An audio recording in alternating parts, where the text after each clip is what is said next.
සුබ දවසක් සියලු දෙනාට. අද අපි මේ වීඩියෝ එකෙන් කතා කරන්න බලාපොරොත්තු වෙන්නේ ගෝල්ඩ් ප්‍රයිස් එක පිළිබඳව. මොකද මේ දිනෙන් දිනම ගෝල්ඩ් ප්‍රයිස් මේ විදිහට ඉක්මනින්ම වෙනස් වෙන්නේ. මේ වෙනස් වීම తాවකාලික දෙයක්ද? නැත්නම් තවදුරටත් මේ විදිහටම වැඩි වෙයිද? ගෝල්ඩ් වල ඉන්වෙස්ට් කරන එක හොඳ දෙයක්ද? අන්නේ කරුණු වලට පැහැදිලි උත්තරයක් අපි මේ වීඩියෝ එකෙන් ලබා දෙන්න බලාපොරොත්තු වෙනවා.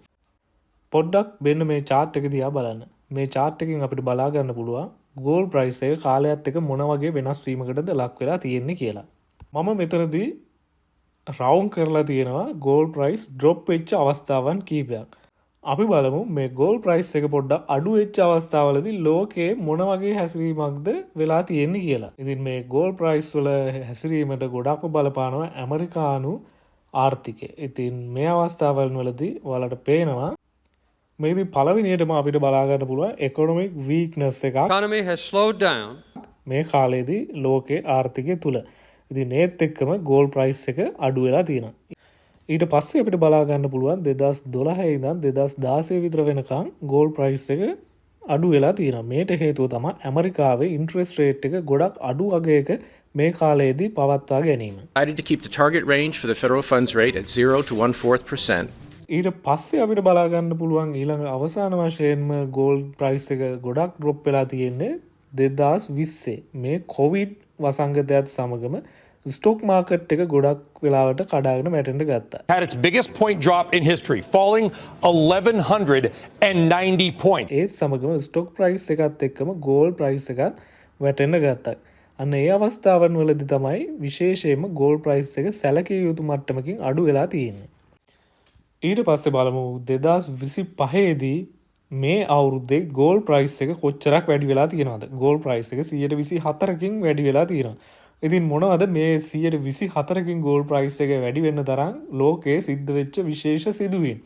මේ විශේෂ සිදුවීම තමයි ට්‍රම්ප් ජනාධිපතිවරයා විසින් ලෝකයේ රටවල් විශාල ප්‍රමාණයකට ඉතා ඉහළ තීරු බදු ප්‍රතිශතයක් පනවනු ලැබුවයි. China, first row.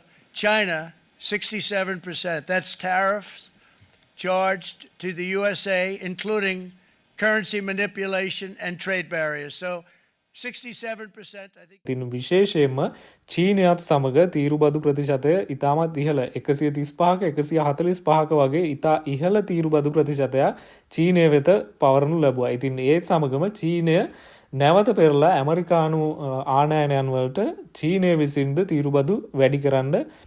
ඉතින් මේ දෙපැත්තෙන් මේ තීරුබදු වැඩි කරන එක ට්‍රේඩ් වෝ එකක් දක්වා දැන් දිග ගැස්සීලා තියෙනවා. මේ සිදුවීම තමයි ප්‍රධාන වශයෙන්ම මේ ලෝකේ රත්තරන් මිල මේ විදිහට ඉතාමත් වේගයෙන් ඉහළ යාමට පටන් ගන්න ප්‍රධානතම හේතුව වුණේ. ඉතින් අපිට දැන් බලා ගන්න පුළුවන් මේ තීරුබදු වෙනස් කිරීමත් එක්ක ලෝකයේ තියෙන ආර්ථික සමතුලිතතාවය බිඳ වැටෙනවා. ඉතින් මේ ආර්ථික සමතුලිතතාවය බිඳ වැටෙනකොට ඉන්වෙස්ටර්ස්ලා කැමති රත්තරන් වල ආයෝජනය කරන්න. ඉතින් මේ රත්තරන් සේෆ් හෙවන් ඇසට් එකක් කියලා තමයි ඉන්වෙස්ටර්ස්ලා සලකන්නේ. ඉතින් එහෙම වෙද්දී රත්තරන් වල ආයෝජනය කිරීම වැඩි වැඩියෙන් පෙළඹීමකට ලක් වෙනවා.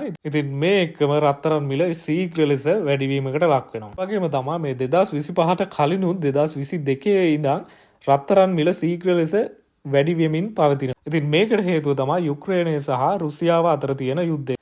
ඒත් එක්කම ඒටම අදාළව ඊශ්‍රායලය සහ පලස්තීනය මැද පෙරදිග කලාපය අතරත් යුද්ධමය ගැටුම් ආරම්භ වුණා. ඉතින් මේ දේවල් නිසා ලෝකේ අස්ථාවරත්වය ඇති වෙනවා. ඉතින් මේ අස්ථාවර අවස්ථාවන් වලදී විශේෂයෙන්ම ගෝල්ඩ් වල මිල ඉහළ යෑමට පටන් ගන්නවා. ඉතින් මේ දේවල් එක්ක දැන් මේ ට්‍රම්ප්ගේ වෝ එකත් ට්‍රම්ප්ගේ ට්‍රේඩ් වෝ එකත් ආවට පස්සේ ගෝල්ඩ් වල ප්‍රයිස් එක ඉහළ යන්න මේ හැමදේම එකට බලපෑමකට ලක් වෙලා තියෙනවා. මේ එක්කම අපිට දැක බලා ගන්න පුළුවන් ඉතාමත් වේගයෙන් ගෝල්ඩ් ප්‍රයිස් එක ඉහළට යමින් පවතිනවා. ඉතින් දැන් ප්‍රශ්නේ කවද්ද මේක නවතින්නේ?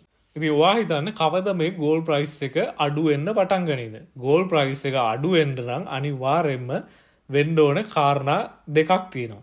ඉතින් පළවෙනි එකම තමයි ලෝකයේ ස්ථාවර තත්යකට පත් වෙන්න ඕන. ඒ කියන්නේ යුද්ධ කලකෝලහල අඩු වෙන්න ඕන. ඒ වගේම ආර්ථිකය හොඳ මට්ටමින් පැවැත්වගෙන යන්න ඕන. ඉතින් ඒ වගේ අවස්ථාවකදී මේ රත්තරන් මිල බහින්න පටන් ගන්නවා. ඉතින් ඒකට ප්‍රධාන විදිහටම අපිට බලා ගන්න පුළුවන් චීනය සහ ඇමරිකාව අතර මේ ට්‍රේඩ් වෝ එක ඉවර වෙලා ඔවුන් සමතයකට පත් වුණා නම් ගෝල්ඩ් ප්‍රයිස් එක සැලකිය යුතු මට්ටමකින් පහළ බහින්න පුළුවන්. ඒ වගේම තමා මේ යුක්‍රේනය සහ රුසියාව අතර තියෙන යුද්ධය ඒක සාමසාකච්ඡාවලින් ඒ හොඳ පැත්තකට ගිහිල්ලා යුද්ධය නැවතුනොත් අන්න අපිට බලා ගන්න පුළුවන් ගෝල් ප්‍රයිස් එකේ තව දුරටත් පහළ යෑමක්. ඒ වගේම තමා ඊශ්‍රායලය සහ මැද පෙරදිග අතර තියෙන යුද්ධය සාමකාමීව ඉවර වුණොත් අන්න අපිට තවත් ගෝල් ප්‍රයිස් එක පහළ යෑමට මේ කාරණා හේතු වෙන්න පුළුවන්. ඉතින් අපි බලාගෙන ඉමු මේ දේවල් සිද්ධ වෙයිද නැද්ද කියලා. ඒ අතරම ලෝකේ හැම විටම අස්ථාවරයි. ඉතින් මේ වගේ වෙලාවකදී අපිට කියන්න බෑ ගෝල් ප්‍රයිස් එක උඩ යයිද පහළ යයිද කියලා. ඉතින් අපි මේ වගේ වෙලාවල් වලදී කරන්න ඕන හොඳම දේ තමයි Tamanට හැකි අයුරින් Tamanට ලක්ෂ 10ක ගෝල් ගන්න මුදල් තියනවා කියලා හිතමු. අපිට පුළුවන් ලක්ෂ 2ක විතර ගෝල් ගන්න. ඊට පස්සේ අපි තව කාලයක් බලාගෙන ඉන්නවා. ඊට පස්සේ ප්‍රයිස් එක කොහොමද කියලා බලලා අපි තව ලක්ෂයක විතර ගෝල් ගන්නවා. අන්න ඒ වගේ DCA එහෙම නැත්නම් ඩොලර් කොස්ට් ඇවරේජ්. ඉතින් මේ මෙතඩ් එකට අපි කඩින් කඩ අපි බලලා ටිකෙන් ටික ඉන්වෙස්ට්මන්ට් එක කරගෙන යනවා. ඉතින් අපිට බලා ගන්න පුළුවන් ලෝකේ ගෝල්ඩ් ප්‍රයිස් එක අපි කාලයත් එක්ක වැඩිවීමකට මිසක් අඩු වෙලා නැහැ. අවස්ථාවන් වලදී යම්කිසි අඩුවීම් වලට ලක් වෙලා තියෙනවා. නැවත ගෝල්ඩ් වල ප්‍රයිස් එක වැඩිවීමකට තමයි ලක් වෙලා තියෙන්නේ. ඉතින් අපි එකවර තියෙන හැමදේම ආයෝජනය කරන්නේ නැතුව කඩින් කඩ ටිකෙන් ටික තමයි මේ ආයෝජන කරන්න ඕනේ. ඉතින් ඔයාලා ගෝල්ඩ් වල ආයෝජනය කරන්න හිතාගෙන ඉන්නවා නම් ඔයාලට පුළුවන් ෆිසිකල් ගෝල්ඩ් ගන්න. ඒ වගේම තමයි ඔයාලට ඔන්ලයින් ගෝල්ඩ් ගන්න පුළුවන්. මම ඉස්සෙල්ලාම පැහැදිලි කරනවා ෆිසිකල් ගෝල්ඩ් වල කොහොමද ඉන්වෙස්ට් කරන්නේ. ෆිසිකල් ගෝල්ඩ් වල ඉන්වෙස්ට් කරද්දී ඔයා හැම වෙලාවෙම 24 කැරට් වල ඉන්වෙස්ට් කරන්න බලන්න. ඉතින් එහෙම 24 කැරට් ගන්න ඕන නම් ඔයාලට පුළුවන් ලංකාවේ හෙට්ටි වීදියේ තියෙනවා ගෝල්ඩ් කොයින්ස් සහ ගෝල්ඩ් බාර්ස් විකුණන තැන්. ඉතින් අන්න ඒ වගේ විශ්වාස තැනකින් ගෝල්ඩ් බාර් එකක් ගෝල්ඩ් කොයින් එකක් ලබා ගැනීමේ හැකියාව තියෙනවා. මම කියන්නේ ගෝල්ඩ් ජුවලරි වල ඉන්වෙස්ට් කරද්දී ජුවලරි බොහෝ වෙලාවට 22 කැරට් තමයි අපිට මැක්සිමම් ගන්න පුළුවන්. ඉතින් මේ 22 කැරට් වලින් අපි ගෝල්ඩ් ජුවලරි ගත්තාම අපිට අවශ්‍ය වෙලාවකදී මේ ගෝල්ඩ් ජුවලරි විකුණනවා නම් ඒකට 10%ක 15%ක වැඩකුලිය කියලා ඔවුන් ඒකෙන් අඩු කරනවා. ඉතින් එතකොට ලොකු අඩුවීමක් වෙනවා. ඉතින් එතකොට අපිට අර අපි බලාපොරොත්තු වෙන රිටර්න් එක අපිට හම්බෙන්නේ නැහැ. අපි ගෝල්ඩ් ඉන්වෙස්ට්මන්ට් එකක් විදියට ගද්දී අනිවාර්යයෙන්ම අපි 24 කැරට් විදියටම ගන්න පුළුවන් තරම් try කරන්න ඕනේ. ඉතින් අපිට ගෝල්ඩ් බාර් එකක් කොයින් එකක් ගන්න නැත්නම් අපිට ග්‍රෑම් එකක් දෙකක් වගේ වුණත් ගන්න පුළුවන්. ඒ සඳහා අපිට යන්න පුළුවන් හෙට්ටි වීදියේ කඩවල් තියෙනවා. ඉතින් මේ කඩවල් වලින් අපේ අවශ්‍යතාවය සඳහන් කරපුවාම ඒ කට්ටියකින් අපිට ගෝල්ඩ් ග්‍රෑම් එකක් දෙකක් ඒ ගෝල්ඩ් බාර් එකකින් කපලා ගන්න පුළුවන්. ඉතින් අන්න ඒ විදියට වාට පුළුවන් ඔයාගේ ගෝල්ඩ් ඉන්වෙස්ට්මන්ට් එක පොඩ වැඩි කරගන්න. ඊට පස්සේ දෙවනි ගෝල්ඩ් ඉන්වෙස්ට්මන්ට් මෙතඩ් එක තමයි gold ETF gold exchange traded fund. ඉතින් මේ ගෝල්ඩ් ETF වල ඉන්වෙස්ට් කරනවා නම් ලංකාවේ ඉඳන් ඉන්වෙස්ට් කරන්න හැකියාවක් නැහැ මන් දන්න තරමින්. මොකද ඒ සඳහා පහසුකම් දෙන බ්‍රෝකර්ස්ලා ලංකාව තුල නැහැ. පිටරටක ජීවත් වෙන කෙනෙක් නම් UK, USA, කැනඩා, ඕස්ට්‍රේලියා වගේ ජීවත් වෙන කෙනෙක් නම් ඔයාලට ගොඩක් බ්‍රෝකර්ස්ලා හොයාගන්න පුළුවන්. උදාහරණයක් විදිහට Trading 121, Interactive Brokers, Robinhood අන්න ඒ වගේ ඇප් වලින් ඔයාලට ඒ වගේ බ්‍රෝකර්ස්ලා සම්බන්ධ කරගෙන ගෝල්ඩ් ETF වල ඉන්වෙස්ට් කිරීමේ හැකියාව තියෙනවා. ගෝල්ඩ් ETF වල වාසිය තමයි ඔයාලට හිතුන වෙලාවකදී ගෝල්ඩ් ETF විකුණන්න පුළුවන් ෂෙයාර්ස් විකුණනවා වගේ. අනිත් වැදගත්ම දේ තමයි ෆිසිකල් ගෝල්ඩ් අරගන්න නම් අපිට පොඩ්ඩක් බයයි. ගෙදර තියාගෙන ඉන්න. එහෙම නැත්නම් සේෆ් එක තියාගෙන ඉන්න බයයි. ඉතින් ETF වලදී එහෙම බය වෙන්න දෙයක් නැහැ. අපි මොකද ෆිසිකලි ගෝල්ඩ් අපි ළඟ තියාගෙන ඉන්නේ නැති නිසා. නමුත් ETF වලදී අපිට ෆී එකක් ගෙවන්න සිද්ධ වෙනවා අපි ගෝල්ඩ් හෝල්ඩ් කරගෙන ඉන්න කාලය අනුව. ඉතින් සාරාංශයක් විදිහට මට කියන්න තියෙන්නේ ලෝකයේ අස්ථාවර වෙනවා නම් ගෝල්ඩ් ප්‍රයිස් එක අනිවාර්යෙන් ඉහළ යනවා. ඉතින් ඔයාලට පුළුවන් ලෝකේ නිවුස් දිහා පොඩ්ඩක් ඇහැ ගහගෙන ඉන්න.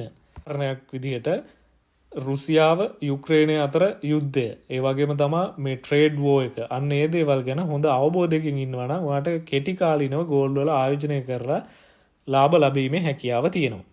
ඉතින් ඔයා ඉන්වෙස්ට් කරන්න කැමැත්තෙන් ඉන්න කෙනෙක් නම් ඔයාලට දෙන්න තියෙන උපදෙස් තමයි don't put all your eggs in one basket. ඉතින් ඔයාගේ හැමදේම තියෙන සල්ලි හැමදේම ගෝල්ඩ් වල ඉන්වෙස්ට් කරන්න එපා. ඉතින් ඒ වෙනුවට ඔයාලට පුළුවන් තව රියල් ස්ටේට් වල ඉන්වෙස්ට් කරන්න. ඉඩමක් කඩමක් අරගෙන දාන්න පුළුවන්. ඊට පස්සේ තව දැන් ලංකාවේ නම් වාහනයක් වගේ අරන් දාන්න පුළුවන්. ඒ වගේම තමයි ඔයාගේ මුදලෙන් කොටසක් ස්ටොක් මාකට් වල ඉන්වෙස්ට් කරන්න පුළුවන්. ඒ වගේම තමයි ලංකාව කියන්නේ ගොඩක් අස්ථාවර රටක්. ෆයිනෑන්ෂලි අන්ස්ටේබල් රටක්. ඉතින් ඒ වගේ රටකදී ස්ටේබල් කරන්සි එක්ක අපි ඉන්වෙස්ට් කරන එක වටිනවා. ඉතින් ඒකට කරන්න පුළුවන් ඔයාලට ඩොලර් මිලදී ගන්න. ඉතින් මේ දේවල් කරලා ඔයාගේ ඉන්වෙස්ට්මන්ට් එකේ රිස්ක් එක අඩු කර ගැනීමේ හැකියාව තියෙනවා. ඉතින් මේ වගේ ඉන්වෙස්ට්මන්ට් ගැන සහ ලෝකයේ අලුත් දේවල් ගැන ඔයාලට නිවැරදි තොරතුරු දැන ගැනීමට අවශ්‍ය නම් අපේ channel එක subscribe කරන්න. ඒ වගේම මේ වීඩියෝ එක ඔයාලට වැදගත් වුණා නම් like එකක් දාන්න, comment කරන්න, share කරන්න. නැවතත් අපි මේ වගේ වැදගත් වීඩියෝ එකකින් හමු වෙමු.